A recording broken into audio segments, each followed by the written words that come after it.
Alright, what's going on, everyone? Today I'm taking a look at a game called Dominions 4. This is a game by a studio called Illwinter Game Design, and it came out back in 2013. And basically, it's kind of like this medieval fantasy kind of strategy game, almost like a 4X, kind of like a civilization type game, but it's got some sort of RPG elements in there as well, kind of mixed in. So basically, you start with one town, and you want to expand across the map, capture territories, conquer your neighbors.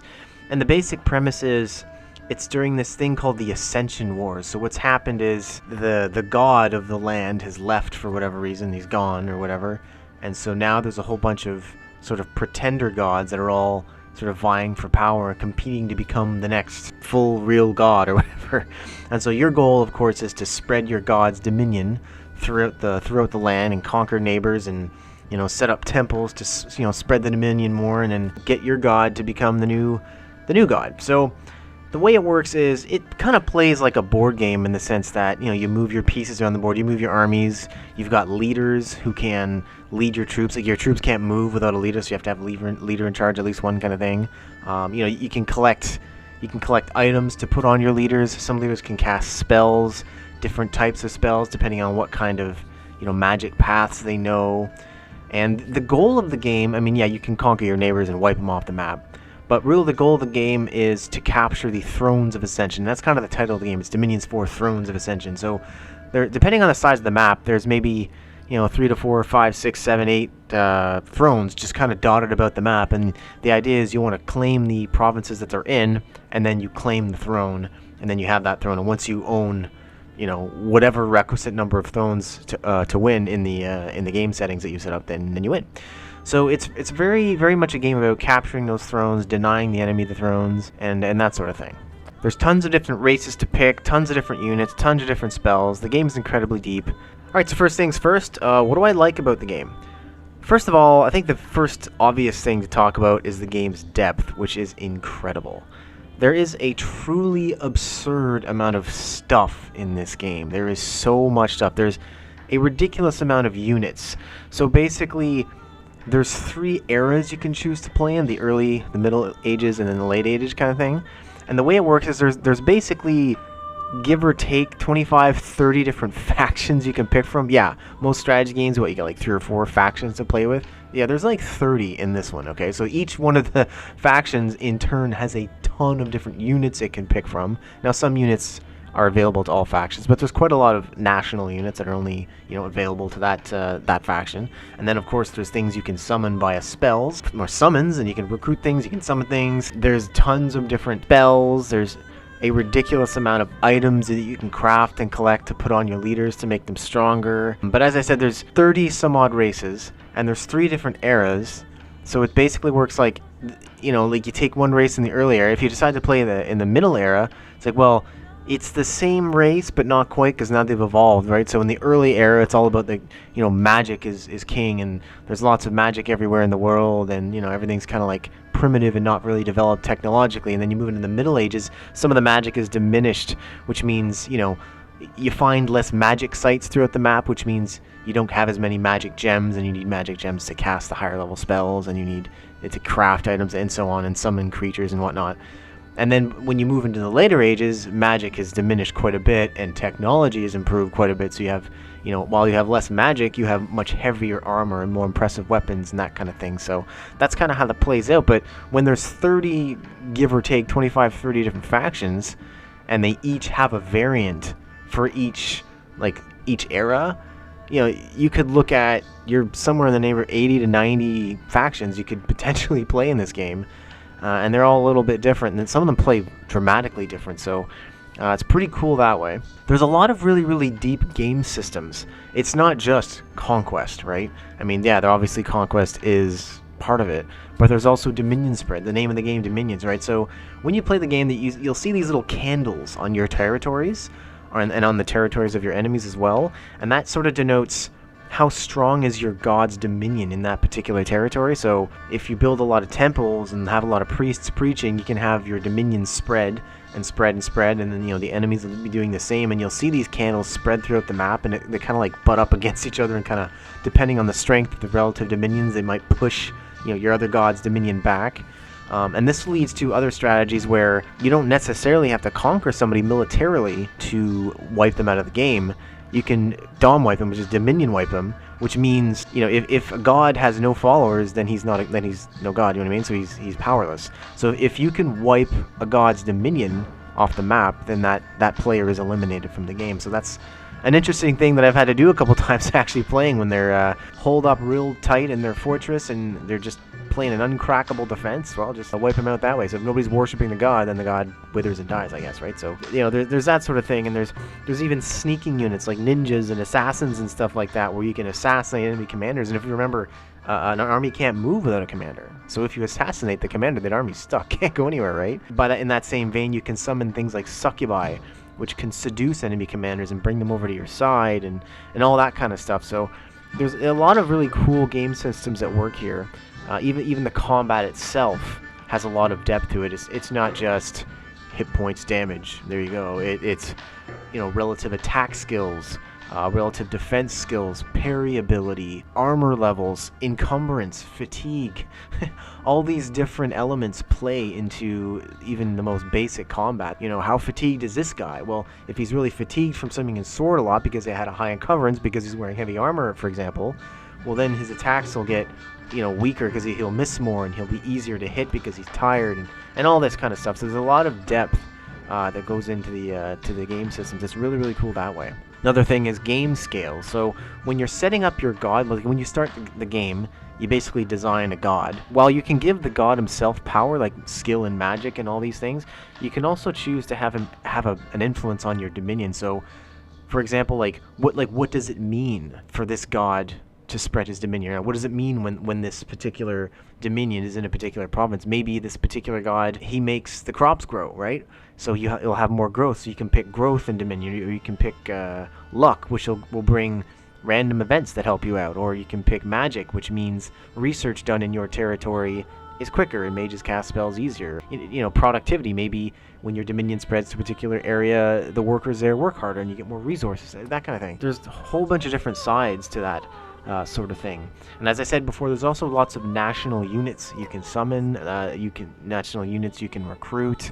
There's tons and tons and tons of depth in this game, and so that's probably the most obvious thing to talk about. Next is the customization. There's a ridiculous amount of customization, not only in your pretender god, but also in the nation itself.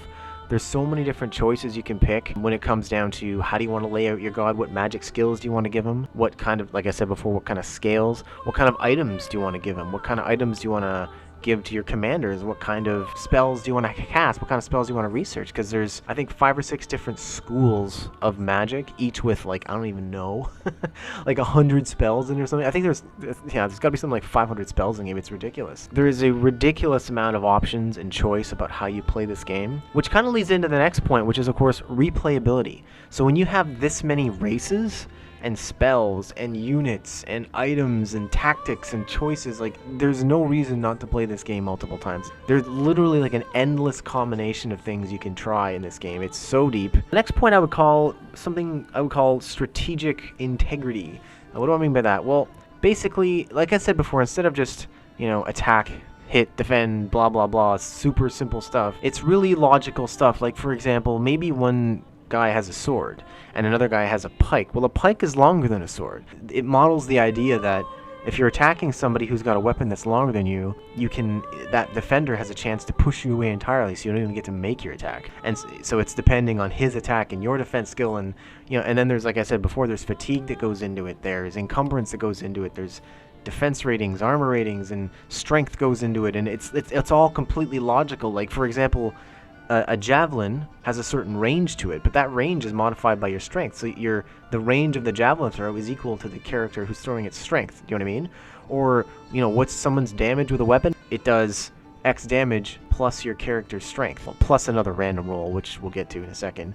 So it's all a lot of logical stuff like that, which I guess you call strategic integrity. And there's also another really interesting game system which involves random dice. So let's say, for example, you've got a really high-level creature who has, I don't know, 20 armor value, right? And that means it's damage reduction.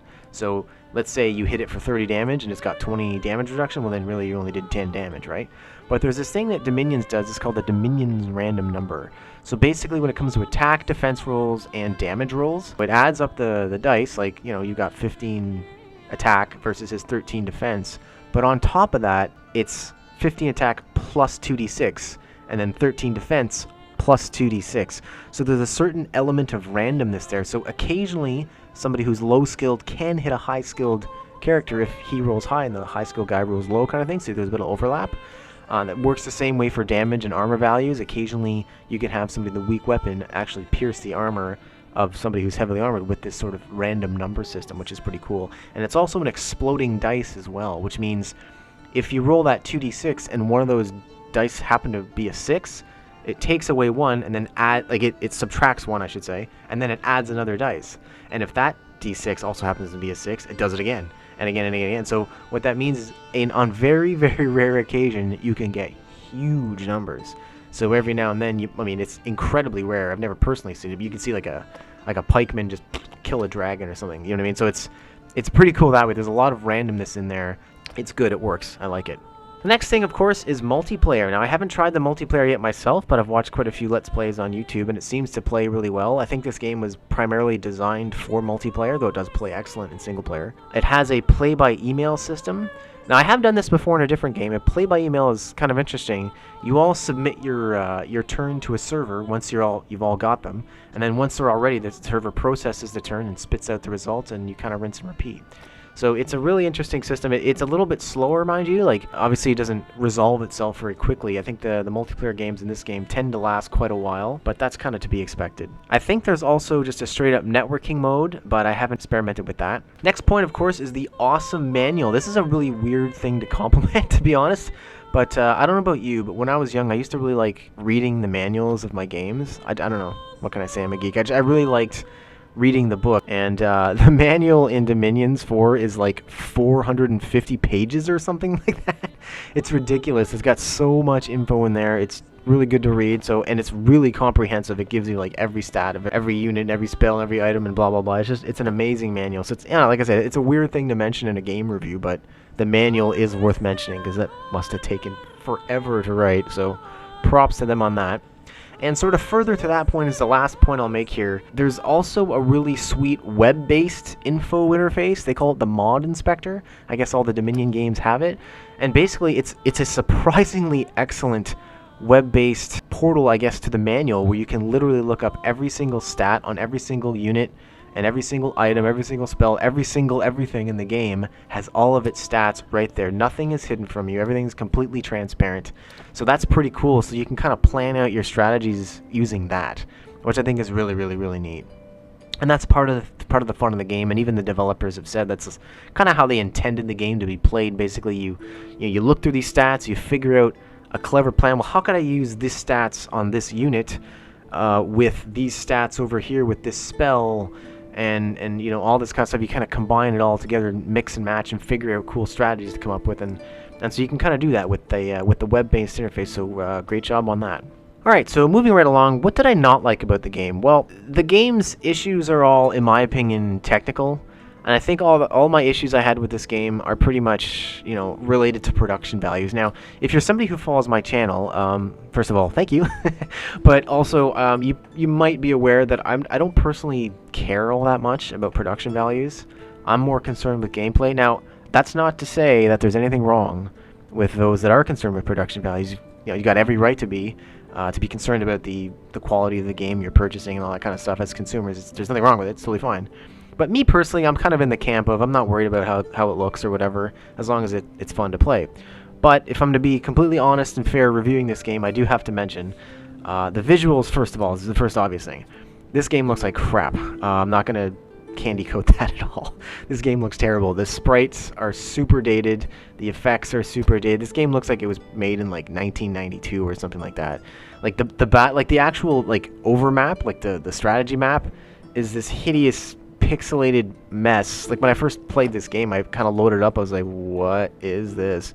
So it's really terrible looking. And even the battle map it's a 3D map on a bit of a perspective, but the units aren't 3D models, they're sprites. And so when you put those 3D sprites, which are hilariously low res, on this 3D battle map, it looks a little bit jarring. Like, don't get me wrong, it works mechanically, it works beautifully, but it's not very appealing visually. So if you're the sort of person that really likes graphics in their games, yeah, you won't find that here. So the sound and the music is the next big thing. The sound is not great. The sound effects are very generic, very kind of low quality, kind of plain Jane, not very good, not very numerous either. I think for like spells, like there's 5 or 6 or 7 different spell categories, like, you know, fire, earth, water, that kind of thing. And I think most of them share the same sound effect. So like there's basically a fire spell sound, maybe 1 or 2. There's a air spell sound effect, maybe 1 or 2. I could be wrong on that, but there doesn't seem to be much of variation in the sound design. And even some of the sounds are kind of awkward. Like there's a spell like where you summon skeletons to fight for you, and in my opinion the summon skeleton sounds a lot like somebody drinking the last little bit of drink from their cup with a straw. You know, that kind of noise. It sounds a bit ridiculous, but anyway.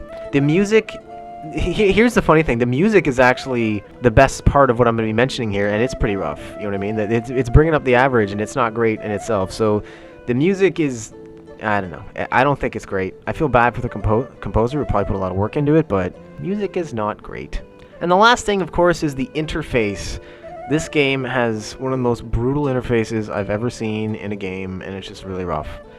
There's info missing from tooltips. You know, there's hotkeys that aren't mentioned anywhere outside the manual. Like, for example, if you want to forge an item every month, let's say you need a bunch of whatever, like a bunch of boots or a bunch of quills or something, it doesn't matter, and you want to do it every month, well, you can do that. It's Shift O or Shift M or something, but that's not mentioned anywhere. You on the interface, nothing is mentioned. You get this small list of things you can do. You don't have any idea that you can do all these other things that are just completely not even mentioned. You got to look in the manual for it. So the interface is clunky. The way you script your mages, and this is something I probably should have covered earlier, but basically in combat, you can script your spellcasters. You can say, okay, when you get into combat, I want you to do this spell, and then that spell. Or you can script your generals like, okay, I want you to attack the rear, or I want you to flank around the side, or hold for a few actions and then go in, kind of thing. The battles take place beforehand. So when you're watching the battles, they've already happened. So you don't have any direct, at the moment, control of the fight. So basically you give your units instructions on what you want them to do, and then you send them off and they go do their thing, and you basically get a report back of what has already happened, kind of thing. But you can script your units, which is pretty cool. I should have mentioned that before. But yeah, like as I said before, there's so much info missing from the tooltips. The hotkeys are messed up, and they're not mentioned. The interface is goofy. As I said, the scripting interface, while functional, is unintuitive and goofy. It's a very rough interface, and it's just not very good. So overall, what do I think? Absolutely love this game. I can 100% recommend it, despite all of its sort of little technical pitfalls. This is the game I've been playing almost exclusively for the last few weeks. I've logged, I think Steam said something like 133 hours over the last 3 or 4 weeks. So I've been pushing it pretty hard in this game, and I've been absolutely loving it. So this is easily one of my favorite games of all time. It's absolutely excellent. Like, it is so much fun to play. It's so deep. It has so much replayability. It's absolutely excellent. Now, what I should say to that is, at the time of this recording, the game's already several years old, and in fact, the sequel, Dominions 5, is actually already out and has been out for a couple years. Just be aware of that. If you think this looks like something you might be into, that's really cool, but you may consider holding off for the updated version that's already out, but I mean, that's up to you. But either way, I 100% recommend this game. I would easily give this an 8 or a 9 out of 10. Again, despite all the pitfalls that I think a lot of people kind of look at and say, no, those are kind of big deal. To me, they're not a big deal, so in my personal opinion, I'm more concerned with just how much fun have I had with the game, and I can't even put into words how much fun I've had with this game. I 100% recommend it to anybody who's into this kind of stuff, the strategy genre, fantasy genre, whatever. It's excellent, so I'm easily going to say 8.5 to 9 out of 10. So anyway, those are my thoughts. Let me know what you thought of this game in the comments below, or if I've missed anything or misspoke about anything, just let me know. But either way, that's going to be it for now. So as always, guys, thank you so much for watching, and we'll see you next time.